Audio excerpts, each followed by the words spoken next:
歡迎來到新聞和活動頻道，請訂閱和分享已更新有關當今最著名明星的最新信息。王一博為官宣門票秒空，粉絲喊不去再退，耐力賽變追星場，優先頒獎台區域，老公不去的話再退就是了。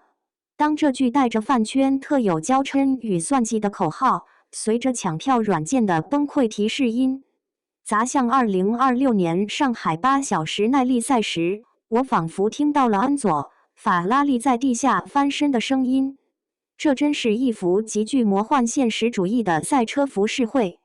一邊是代表着人類機械工程極限，伴隨着燒焦橡膠味與脫水暈厥風險的8小時絞肉機，另一邊是連車手名單都沒搞清楚，就把賽車場當成中秋節追星後花園的狂熱粉絲。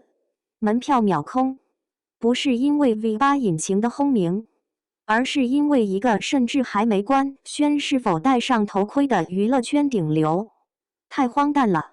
但如果你只會像個原教旨主義車迷那樣敲打着鍵盤痛罵飯圈污染了純粹的賽車，那你根本沒看懂這場鬧劇底下的資本底牌。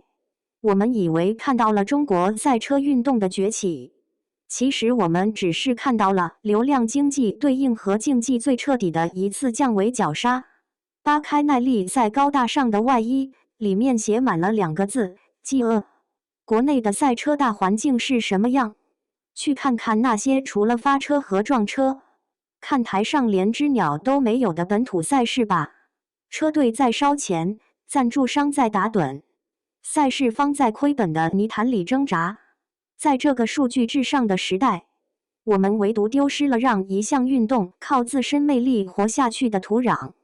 這時候，王一博出現了。他不需要跑出全場最快圈速，他甚至不需要在60度高溫的駕駛艙裡熬滿2個小時。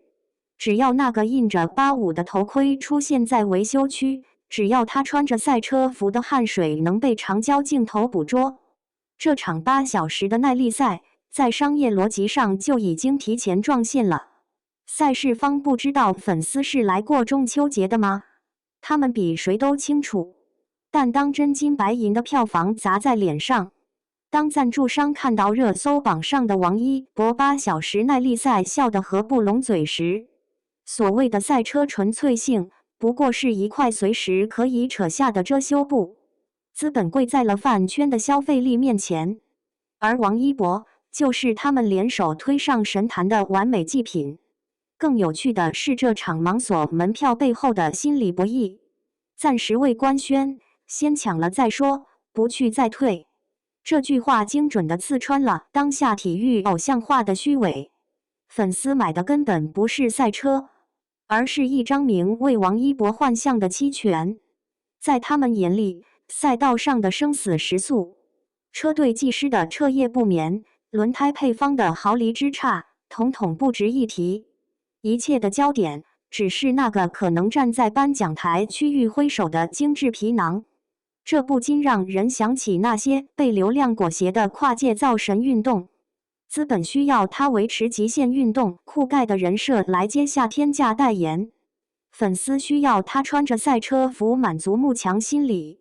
至於他到底能不能駕馭一台在極限邊緣游走的 GR 賽車，不重要。同車的職業車手會為他兜底，車隊策略會為他規避風險。他只需要在最安全的時間段完成一次昂貴的真人秀走位。天才與花瓶的一線之隔，在這裡被模糊成了公關稿上的華麗詞藻。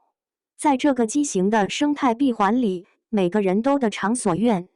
賽事方賺了盆滿缽滿，粉絲買到了情緒價值，偶像鞏固了商業版圖。唯獨賽車運動本身，像個被扒光了衣服的小丑，站在喧囂的看台前不知所措。想象一下2026年中秋節的那個下午，方格旗揮動，引擎的轟鳴終於停歇， VIP 看台上的尖叫聲蓋過了賽車衝線的摩擦聲。無數台手機高高舉起，屏幕裡放大再放大，只為了捕捉那個摘下頭盔的瞬間。沒有人關心冠軍是誰，沒有人記得那台賽車在第4小時經歷了怎樣的懸掛故障。當偶像的車隊大巴駛離圍場，狂歡的人群如潮水般退去，留下滿地應援物和空蕩蕩的看台。